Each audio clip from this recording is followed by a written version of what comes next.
Buenos días, hermanos, ¿cómo están? Buenos días. Y es un gusto, es un privilegio estar acá para poder compartir la palabra del Señor. Como ya lo ha anunciado el pastor Joe, vamos a ir a Salmos 51, Salmos 51, del 1 al 8. ¿Sí? Si ya lo han encontrado el texto, por favor, ayúdenme con un amén. Amén. Y dice así la palabra del Señor. Salmo 51. Al músico principal, Salmo de David, cuando después que se llegó a Betsabé vino a él Natán el profeta. Ten piedad de mí, oh Dios, conforme a tu misericordia, conforme a la multitud de tus piedades, borra mis rebeliones. Lávame más y más de mi maldad y límpiame de mi pecado, porque yo reconozco mis rebeliones y mi pecado está siempre delante de mí. Contra ti solo he pecado y he hecho lo malo delante de tus ojos, para que seas reconocido justo en tu palabra y tenido por puro en tu juicio. He aquí en maldad he sido formado y en pecado me concibió mi madre. He aquí tú amas la verdad en lo íntimo y en lo secreto me has hecho comprender sabiduría. Purifícame con hisopo y seré limpio, lávame y seré más blanco que la nieve. Hazme oír gozo y alegría, y se recrearán los huesos que has abatido. Vamos a orar, hermanos. Padre Santo, muchas gracias por el día de hoy. Señor, nosotros tenemos la fe y la esperanza de que tú obras por tu palabra, Señor. Tú obras por tu palabra. Así que, Señor, te pido que el día de hoy obres en mis hermanos. Obres en mis hermanos, Señor. Y obres aún en las personas que no creen en ti. Obra en las personas, Señor, que piensan que son cristianas, que piensan que te conocen, pero no es así, Señor. Que tu palabra, Señor, que tu palabra golpee con poder a cada uno de nosotros. Todo esto te pedimos en el nombre de tu Hijo Jesucristo. Amén. Amén. Para empezar el mensaje del día de hoy, quiero empezar con una pregunta, hermanos. ¿Alguna vez te has arrepentido de algo? ¿Alguna vez te has arrepentido de algo? Yo creo que sí, ¿no? Todos nosotros tenemos cosas que si pudiésemos regresar en el pasado diríamos, sí, cambiaríamos esas cosas. Hay cosas, hermanos, sí, de las que nos arrepentimos. Y es precisamente lo que vamos a hablar el día de hoy, del arrepentimiento. Pero especialmente, no de cualquier arrepentimiento, vamos a hablar hoy día del arrepentimiento bíblico. Vamos a hablar del arrepentimiento bíblico. Ahora, para hablar del arrepentimiento bíblico, necesito que todos ustedes me acompañen al tiempo del rey David. ¿Todos han escuchado del rey David? Todos, yo creo que sí. Entonces ahí está el rey David. ¿Sí? Todos, por favor, necesito que lo visualicen. Está el rey David ahí en su trono, todo él, el gran rey David, ya con su reputación, con su reino, con sus posesiones. Ahí está el rey David. Sí, ahí está el rey David. Y en ese momento entra un profeta de Dios, Natán. ¿Sí? Natán. ¿Me están siguiendo? ¿Están siguiendo? Sí. Entra Natán. Y Natán le cuenta una historia a David. Y le cuenta lo siguiente. Le dice, había dos hombres, uno rico y otro pobre. El hombre pobre solo tenía una ovejita, una corderita solamente tenía. Y el hombre rico no solo tenía cualquier cantidad de ovejas, tenía vacas también. Entonces dice que un día llegó a una visita para el hombre rico, y el hombre rico decidió sacrificar y tomar la corderita del hombre pobre. Natán, el profeta, le cuenta esta historia a David. ¿Y cómo reacciona David? La palabra del Señor dice que David se indigna, dice, ¿en serio me estás contando eso? Se indigna tanto que dice, de cierto te digo que este hombre merece la muerte.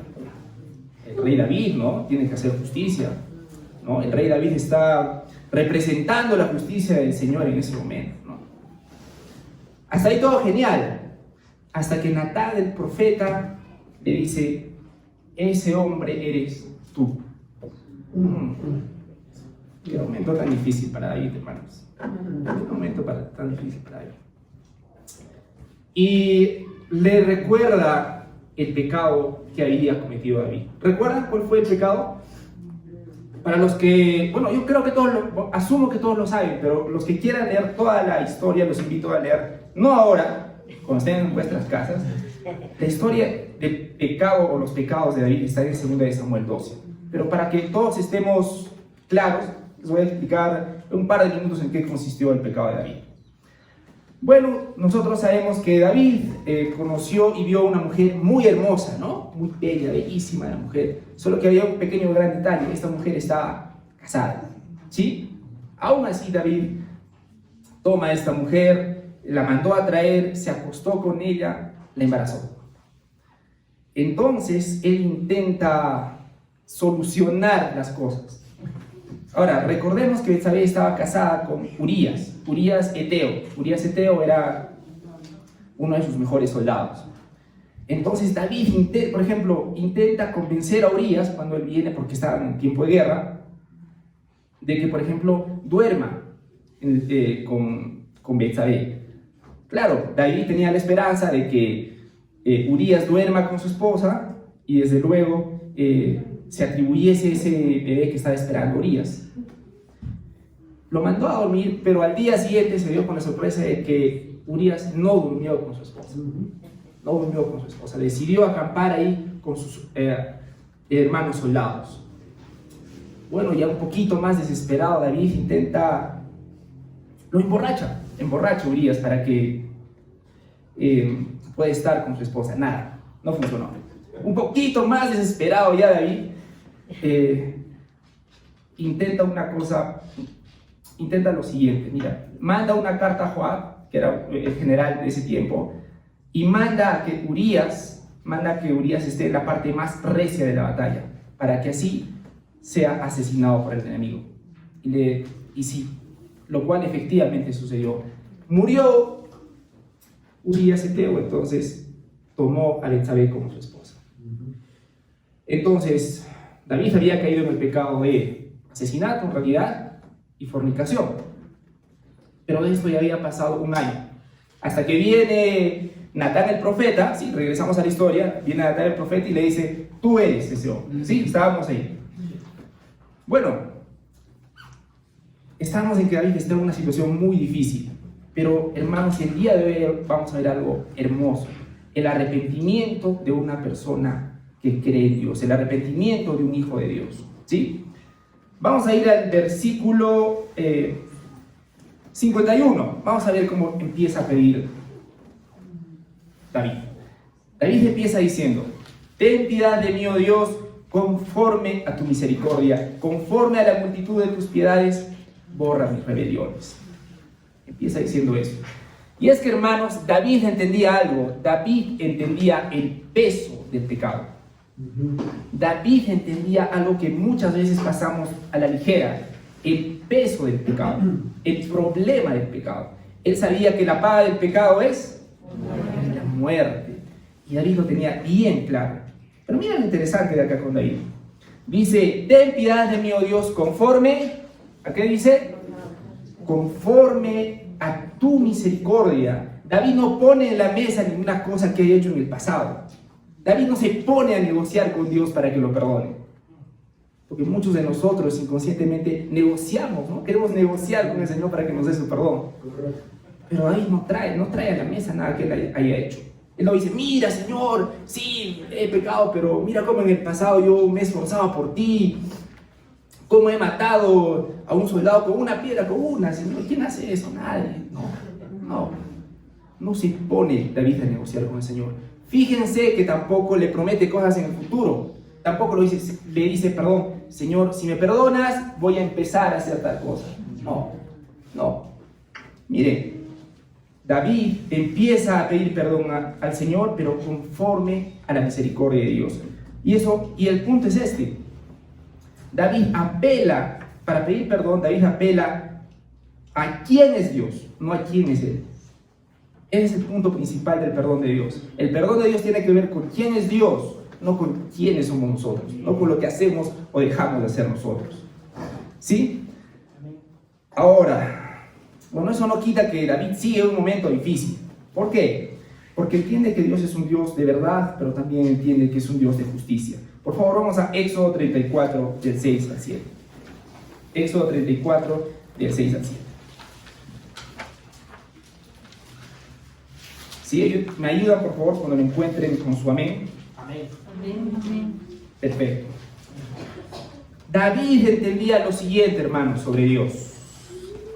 En Éxodo 34, del 6 al 7, entonces, y pasando Jehová por delante de él, proclamó: Jehová, Jehová fuerte, misericordioso y piadoso, tardo para la ira y grande para la misericordia y verdad, que guarda misericordia a millares, que perdona iniquidad, la rebelión y el pecado. Hasta ahí David está más tranquilo, ¿no? Es un Dios perdonador. Pero ¿cómo termina este texto? Y que de ningún modo tendrá por inocente al malvado. Y que de ningún modo tendrá por inocente al malvado.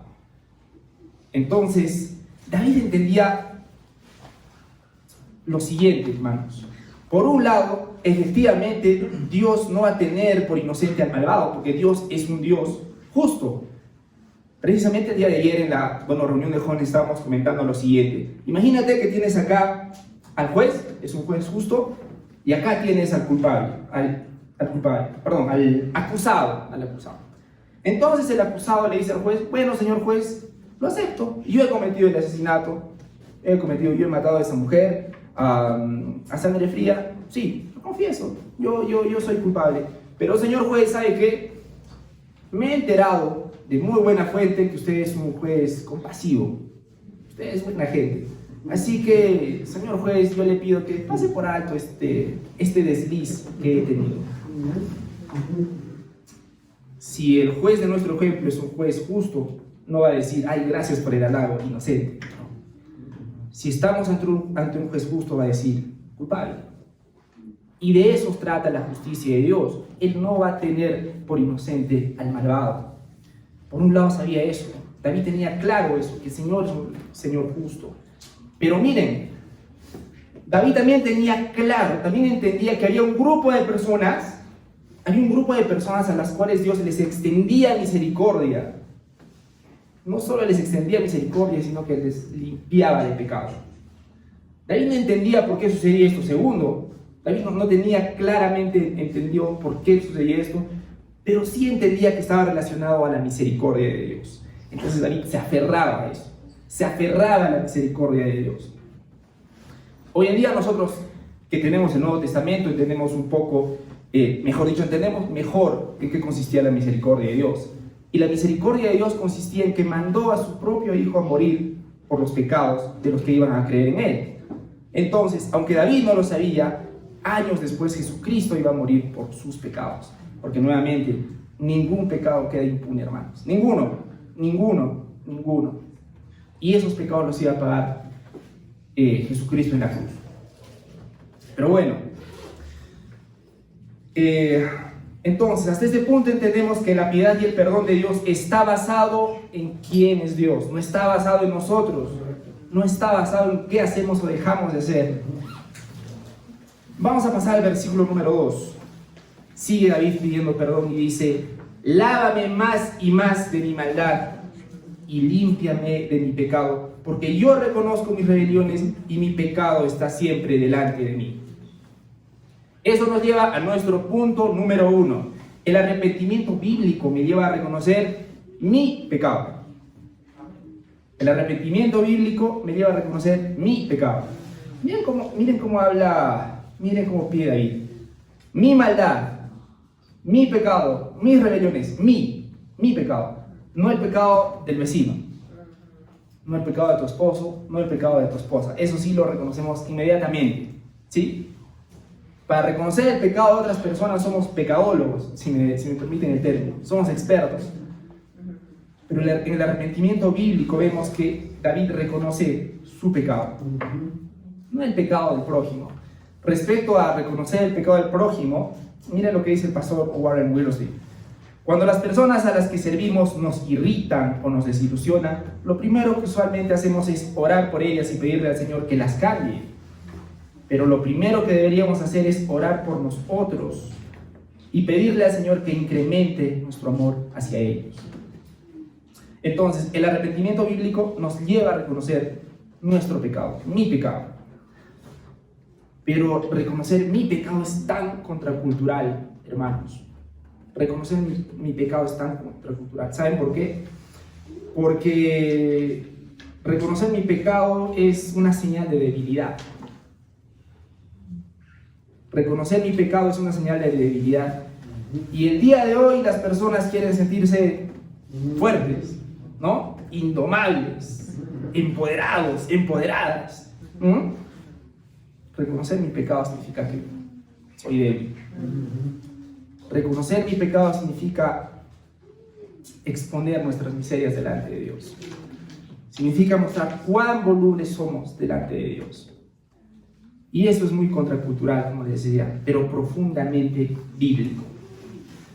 El arrepentimiento bíblico hace que te aferres a Dios, mientras que el mundo te dice, aférrate a tu orgullo. Mientras que el mundo te dice, aférrate a tu amor propio, ¿no? ¿Qué pasa? Amor propio. Pero la palabra del Señor nos manda que nos aferremos a Dios. El mundo te va a decir, nadie es perfecto. ¿Quién es perfecto? Todos han pecado. Somos seres humanos, la clásica. Pero la palabra de Dios nos manda a reconocer nuestro pecado. Y un problema grande con el ser humano es que nos gusta identificarnos con los pecados de los hombres de Dios, pero no nos gusta identificarnos con el arrepentimiento de los hijos de Dios. Somos prontos para decir, pero tal personaje bíblico se emborrachó, yo también emborracho, ¿no? Sí, cometió. Vas a ver en la palabra de Dios que muchos personajes, bueno, todos, tuvieron errores, tuvieron pecados, pero tuvieron también, así como tuvieron grandes pecados, tuvieron grandes arrepentimientos. Arrepentimiento bíblico. Bueno, noten que también dice, lávame porque he reconocido mis rebeliones. Porque cuando confesamos nuestros pecados, Dios nos perdona. Mira lo que dice 1 Juan 1:9, no tienes que ir, pero te lo voy a leer. 1 Juan 1:9 dice, si confesamos nuestros pecados, Él es fiel y justo para perdonar nuestros pecados y limpiarnos de toda maldad. Y en el Salmo 32:5 dice David, mi pecado declaré y no encubrí mi iniquidad. Dije, confesaré mis transgresiones a Jehová y tú perdonaste la maldad de mi pecado. Entonces, cuando nosotros confesamos nuestro pecado, recibimos también el perdón de Dios. Ahora, la vida cristiana en realidad produce un continuo arrepentimiento. La vida cristiana produce un continuo arrepentimiento. ¿Por qué? ¿Qué pasa? Mientras más transcurra el tiempo en tu vida cristiana, más vas a ir conociendo a Dios, ¿sí? Pero mientras más vas conociendo a Dios, también más vas conociéndote a ti. Eso es lo que tiene que pasar. Y cuando más te conoces a ti, a la luz de la palabra de Dios, precisamente no te vas a negar. Mira en Isaías 6:5, cuando Isaías ve al Señor. Es Isaías diciendo, entonces dije, ay de mí que soy muerto, porque siendo hombre inmundo de labios y habitando en medio del pueblo que tiene labios inmundos, han visto mis ojos al Rey, Jehová de los ejércitos. Reconocer la grandeza de Dios también hace reconocer la pequeñez del hombre. Mira lo que dice Job 42, de 5 al 6. De oídas te había oído, mas ahora mis ojos te ven. ¿Qué pasó cuando los ojos de Job vieron a Dios? Por tanto, me aborrezco y me arrepiento en polvo y ceniza. Bueno, estamos en que David, regresando un poquito, estamos en que David está reconociendo su pecado, se está humillando. Pero se está humillando porque entiende el problema principal del pecado. Y eso es lo que no entendemos muchos de nosotros. ¿Cuál es el problema principal del pecado, hermanos? ¿Se han puesto a pensar alguna vez? Porque normalmente nos quedamos en que hay pecado y eso está mal. Pero no nos ponemos a pensar cuál es el problema principal con el pecado. Vamos a tomar un ejemplo concreto. Emborracharse, ¿sí? ¿Cuál es el problema principal con el pecado de emborracharse? Si le preguntaría. Bueno, cuando tú haces esa pregunta, normalmente te van a responder, sí, el problema principal con el pecado de emborracharse es que daña tu organismo, tomas malas decisiones, dañas a tus seres queridos, te dañas a ti mismo, ¿no? Lo cual es cierto, pero no es el problema principal. No es el problema principal. El problema principal del pecado, en general, es que es contra Dios. Y es algo que muchos hemos perdido de vista. El problema principal del pecado es que es contra Dios. Ese es el problema. Pero lamentablemente nos quedamos en nosotros mismos, ¿no? Simplemente, ay, me equivoqué. O, ay, esto me va a dañar. No, el problema principal del pecado es que es contra Dios. Ahora, hemos sido creados para su gloria, pero la desgracia del ser humano es que en lugar de buscar la gloria de Dios, ha decidido buscar su gloria. Entonces ahora la vida ya no gira en torno a Dios, sino gira en torno a mí, en torno a mis deseos, en torno a mis metas, en torno a mis sueños, en torno a mis planes. Pero la vida no gira alrededor de nosotros, hermanos. La vida gira alrededor de Dios. Y es necesario que lo recordemos el día de hoy. Como dice Romanos 11:36, porque de Él, por Él y para Él son todas las cosas. A Él sea la gloria por los siglos. Y por eso entendemos un poquito mejor. Si la vida gira alrededor de Dios, en última instancia, el pecado es contra Dios. Ese es el problema. Y eso es a lo que llega David. ¿Qué dice el verso 4? Contra ti solo he pecado y he hecho lo malo delante de tus ojos, para que seas reconocido justo en tu palabra y tenido por puro en tu juicio. David entiende que el pecado es contra Dios. David entiende que ha pecado contra un Dios eterno y por lo tanto las consecuencias son eternas. ¿Sí? Y eso nos lleva al punto número 2. El arrepentimiento bíblico no es solamente un lamento egoísta, es un pesar hacia Dios.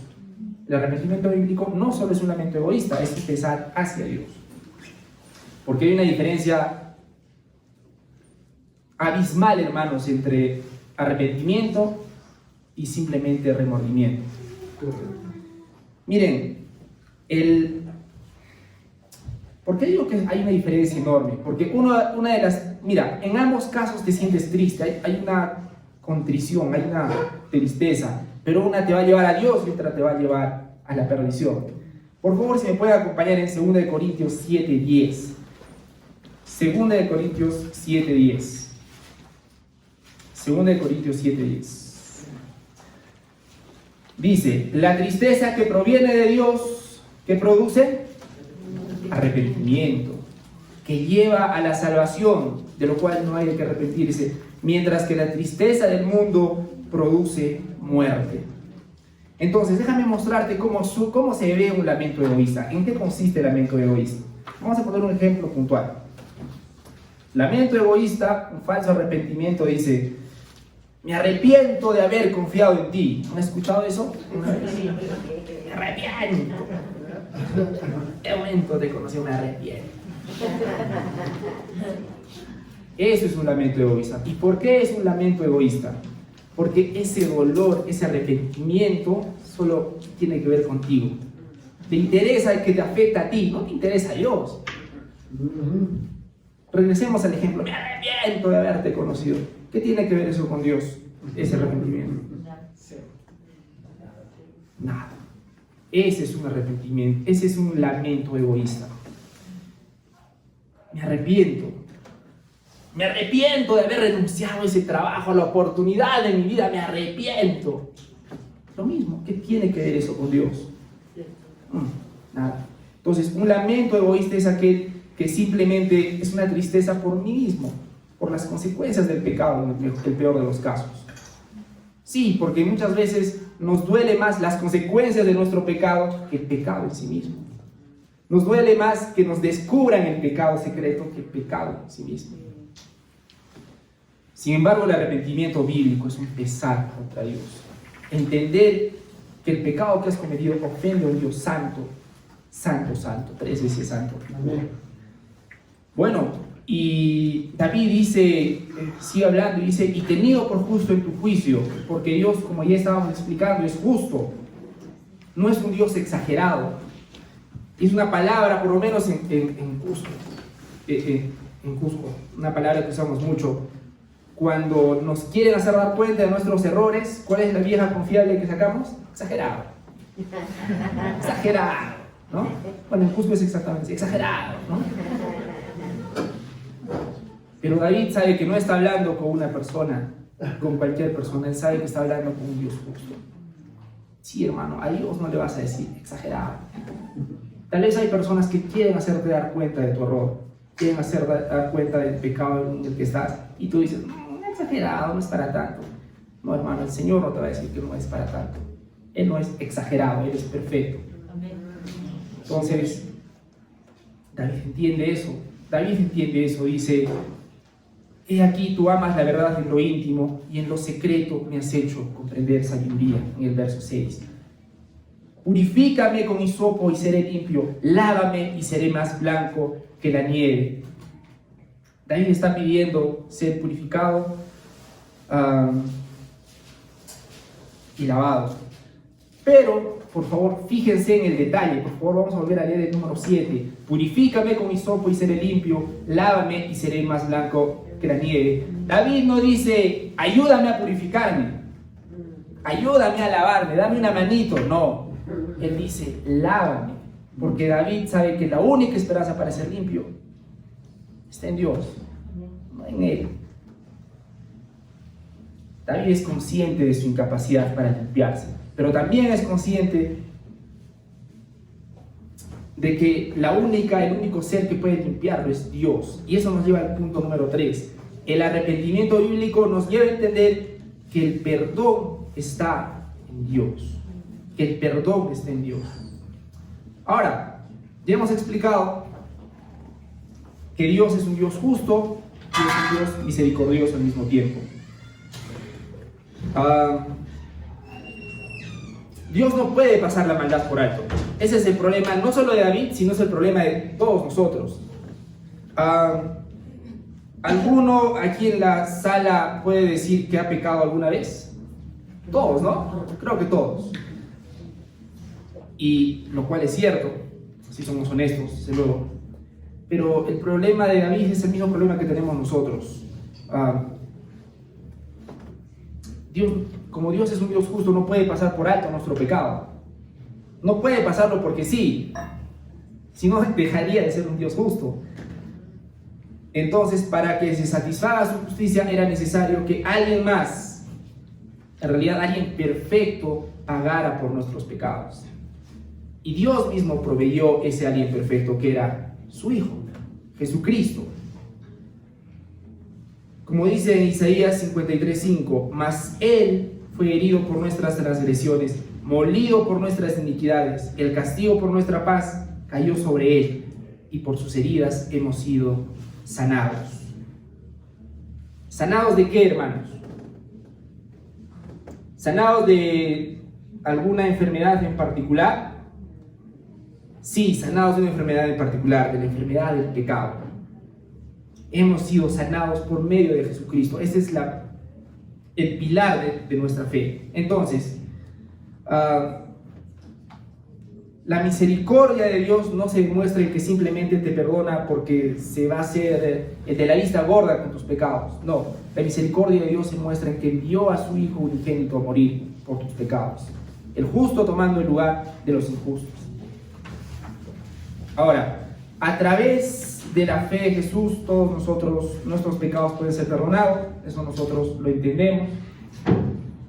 Y un arrepentimiento bíblico, estábamos diciendo que es un pesar hacia ¿qué? El arrepentimiento bíblico es un pesar hacia Dios, ¿sí? Pero acá hay una sutileza del pecado. Miren acá.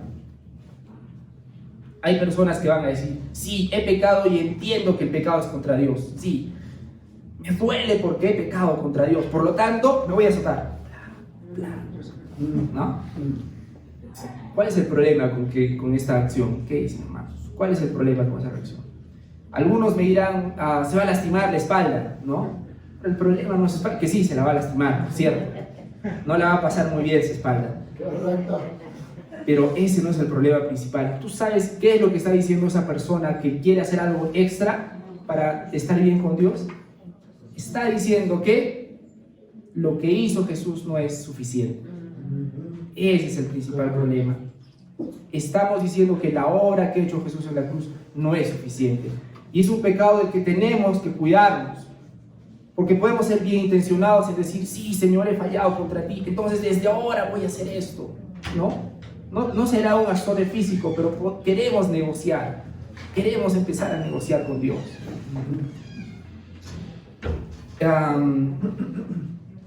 Y solamente vamos a estar bien con Dios a través de Jesucristo. Y es por eso que es importante el mensaje del Evangelio.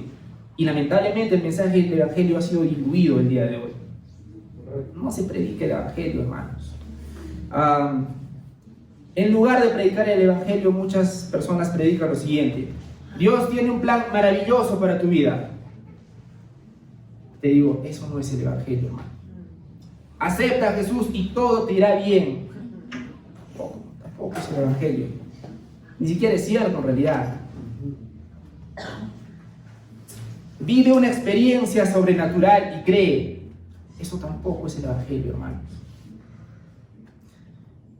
Y el problema con que el Evangelio ha sido diluido es que muchas personas quieren escuchar palabras bonitas, quieren ser motivadas.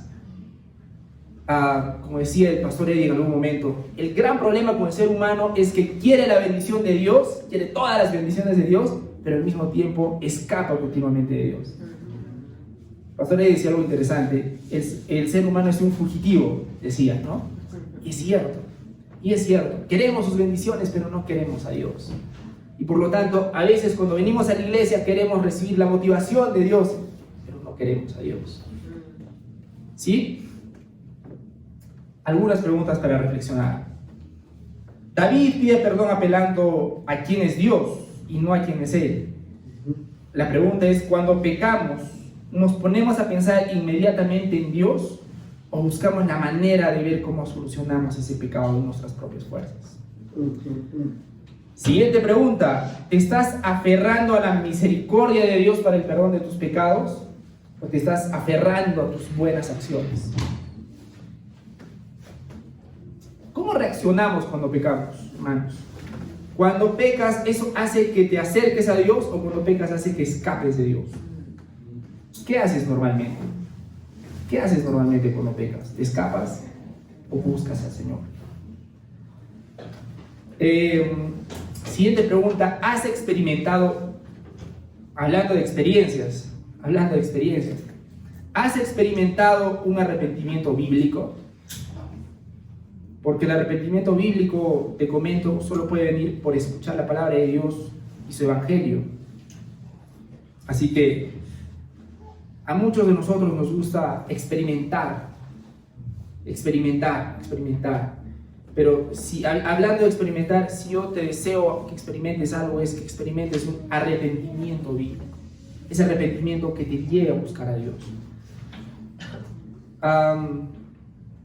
El arrepentimiento que tienes te está llevando a reconocer tu pecado o simplemente te está doliendo con, ay, fallé. ¿En qué estábamos? En lo mismo. El arrepentimiento que tienes te está llevando a reconocer tu pecado. ¿Te duele tu pecado porque sabes que has pecado contra un Dios santo o te duele tu pecado porque estás sufriendo simplemente las consecuencias del pecado? ¿Tu paz descansa en la perfecta obra de Cristo o estás queriendo añadirle algo más? Así que, hermanos, ya casi, para terminar, quisiera recordar cómo hemos empezado el mensaje del día de hoy. ¿Cómo estaba David al principio? David estaba tranquilo. Él estaba tranquilo. ¿Recuerdan cómo empezamos? David, el rey, estaba tranquilo. Muy cómodo y tranquilo estaba David. Hasta que vino el profeta y lo confrontó. Y es que eso pasa con los hijos de Dios. Dios, a quien ama, disciplina. Y parte de la muestra de su amor, parte de la muestra del amor de Dios a David era mostrarle su verdadera condición. Lo repito, parte del amor de Dios hacia David es mostrarle su verdadera condición. La muestra del amor por Dios también es mostrarte tu verdadera condición. Estamos tan ocupados por los problemas temporales, tan ocupados, hermanos, que nos olvidamos del problema principal, el problema que tenemos con Dios. Y lamentablemente, mucha gente te va a decir que todo está bien, pero Dios en su misericordia te va a mostrar cómo estás realmente delante de Él. Mira lo que dice Ezequiel 13:10. Así en efecto, estos profetas han engañado a mi pueblo diciendo, todo anda bien, pero las cosas no andan bien. Construyen paredes endebles de hermosa fachada. Y esta es la realidad de muchos de nosotros, hermanos. Dice Juan 3:19, y esta es la condenación, que la luz vino al mundo y los hombres amaron más a las tinieblas que la luz, porque sus obras eran malas. Bueno, tal vez digas, pero mis obras no son tan malas, o sea, comparado con otras personas, yo soy un angelito, ¿no? Tal vez digas eso.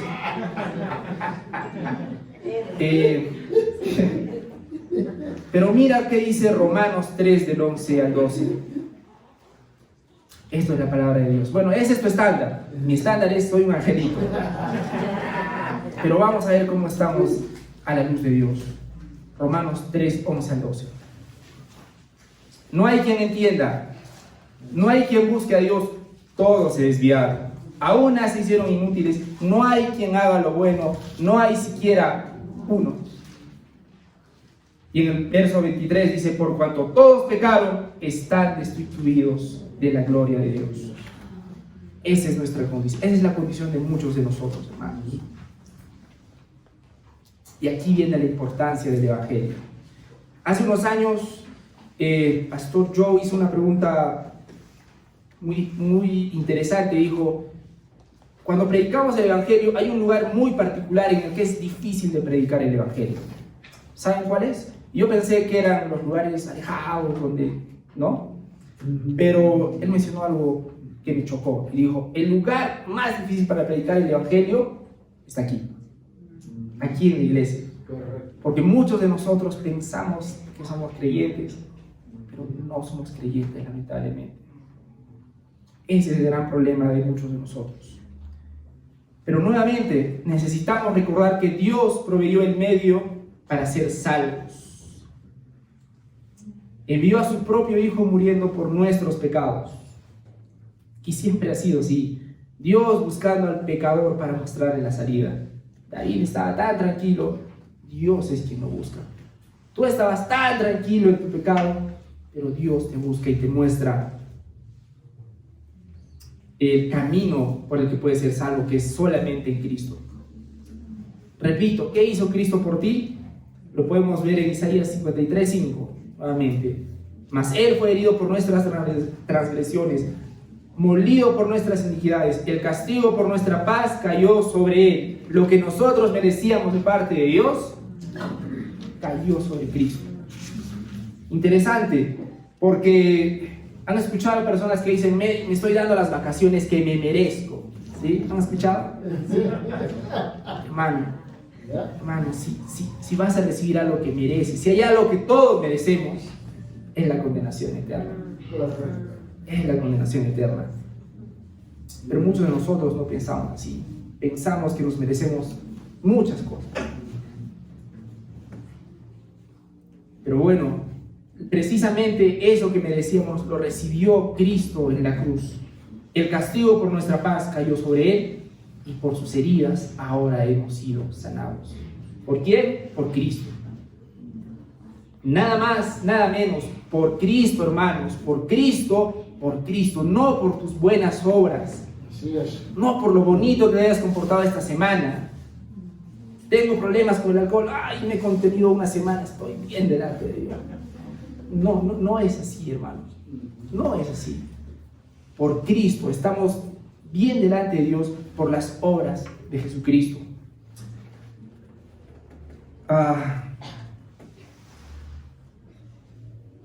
Solamente por Cristo podemos ser lavados y estar más blancos que la nieve. Más blancos que la nieve. Así que la invitación que te quiero hacer el día de hoy es esto, es lo que dice la palabra del Señor. Arrepiéntete y cree en Cristo. Vamos a orar. Señor, muchas gracias por el día de hoy, muchas gracias por tu palabra. Ayúdanos, Señor, a poder meditar en nuestra condición espiritual. Ayúdanos, Señor, a tener un arrepentimiento bíblico. Confróntanos, Señor, confróntanos. confróntanos. Ayúdanos, Señor, a reconocer nuestros pecados delante de ti. Ayúdanos a reconocer que tú eres Dios, que tú eres el dueño de nuestra vida, Señor. Danos un arrepentimiento bíblico y no solo una ilusión pasajera. Señor, te pedimos todo esto en el nombre de tu Hijo Jesucristo.